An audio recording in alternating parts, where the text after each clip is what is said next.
And ito naman, ito yung very positive mga kapiksi kasi ito yung mga blessings at saka wish fulfillment guys, no?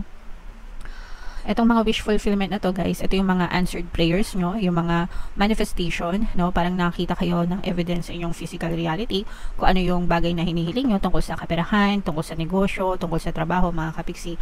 Makita kayo ng movement or paggalaw sa inyong physical reality. And you will feel so blessed guys.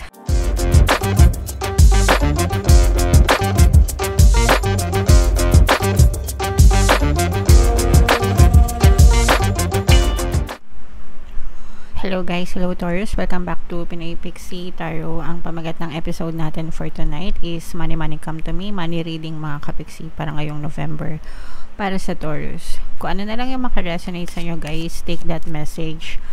And by the way guys, naka-upload na yung ating 2025 kapalaran para sa lahat ng zodiac signs. If in case hindi nyo pa napapanood, punta lang kayo dun sa ating YouTube homepage mga kapiksi. Nandun yung mga videos nyo guys.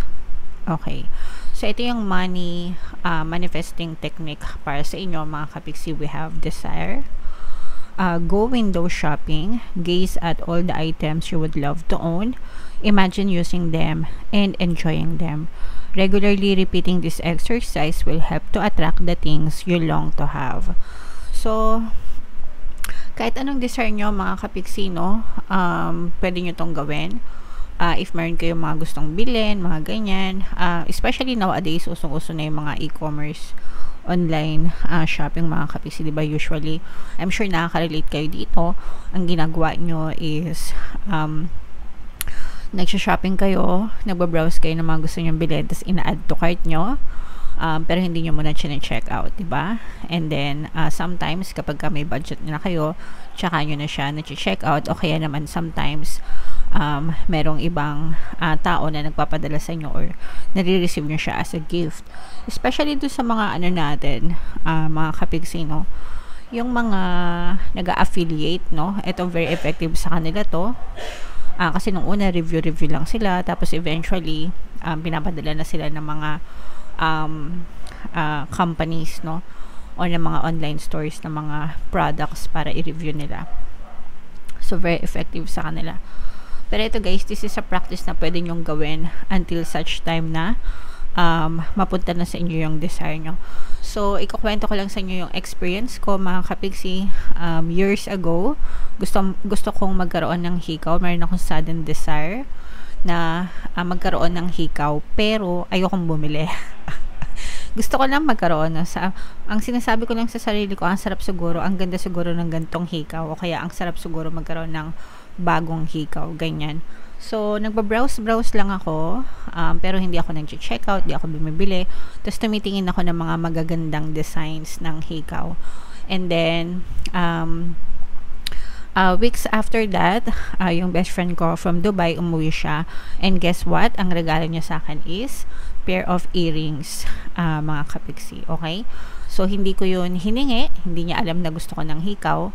And dineclare ko lang na gusto ko ng hikaw, and then si universe minove niya. Sabi ko nga sa inyo, kapag nagmamanifest kayo, the universe move people, things, circumstances sa paligid mo para ibigay yung desire mo. So in my case, minove the universe yung best friend ko para ibigay sa akin yung hikaw na desire ko. So that's how it magically unfolds sa iyong 3D, sa iyong physical reality. So you can do this in anything mga kapiksi, basta walang resistance, walang blocks, mabilis nyong makakamtan or makakamit yung desires nyo guys. Okay? Alright, so comment down below guys if meron kayong mga ganyang klaseng experiences, and itry nyo din mga kapiksi. So tingnan natin yung ganap sa kaperahan nyo guys ngayong November. Shuffle natin to. Habang sinashuffle ko to guys, panoorin nyo muna yung video natin regarding sa ating paano mag-manifest ng abundance video course. Kapiksi, sawa ka na ba sa mga struggles at hirap sa buhay mo? Masipag ka ba at masikap sa buhay ngunit hindi ka pa rin umaasenso? Ilang beses ka na bang nag-attempt mag-negosyo at mag-invest pero palagi ka pa rin nalulugi? Sa pagkakataon na ito ay maaaring may subconscious beliefs ka na nagiging balakid sa iyong pag-unlad at pagyaman. Introducing, paano mag-manifest ng abundance video course. Dito ay matututunan mo ma-overcome ang mga balakid mo para tuluyan ka ng umunlad, umasenso, sumagana, maging matagumpay, successful at maswerte sa iyong kabuhayan, pera, trabaho, negosyo sa labi at kaperahan ng bonggang-bongga. Dali, mag-send na ng email sa pinoypixie@gmail.com at simulan na ang iyong pagyaman ngayon.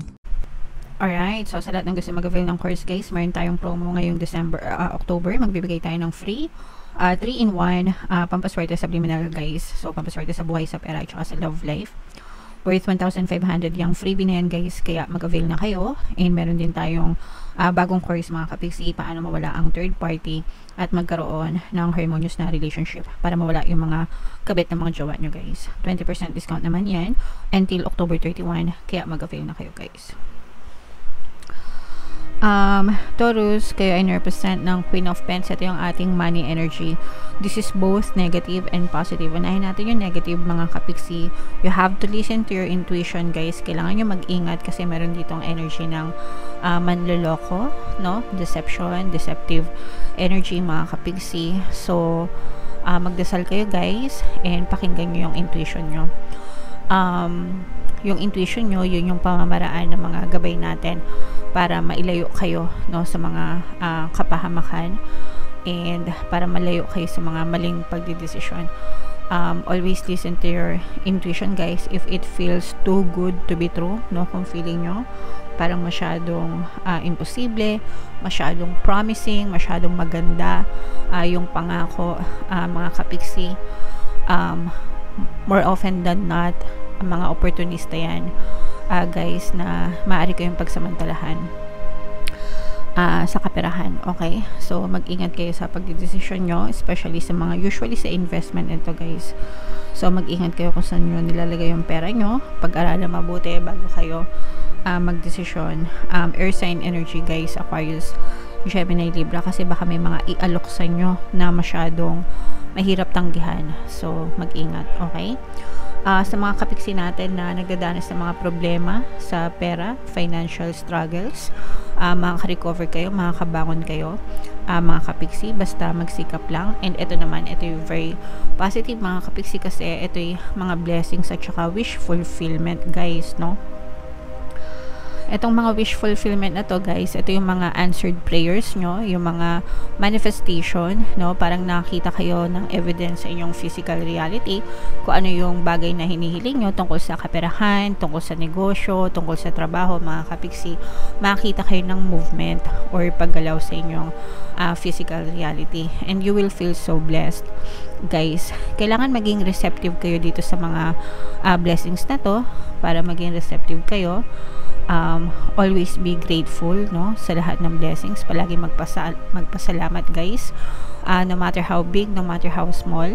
Pag palagi kayong receptive mga kapiksi, pag palagi kayong nagpapasalamat, mas binubukas nyo yung pintuan ng blessings sa buhay nyo. Okay, so ugaliin magpasalamat mga kapiksi, iwasan yung pagrereklamo, yung stress, yung worry, yun yung nagiging block no, more often than not. Yun yung mga blocks, money blocks mga kapiksi. So alisin yon, iwasan yon, and instead matutong magpasalamat. So ito guys, i-mind nyo to sa comment section. Mind blessings, mind kasaganaan, pagpapala, answered prayers, manifestation, yan yung i-mind nyo guys sa comment section. Ito guys, nakikita natin na parang may mga travel na may kinalaman sa trabaho guys, o kaya mga seminar. For some of you, parang feeling ko mag-i-invest yung iba sa inyo sa mga seminar, sa mga training, sa mga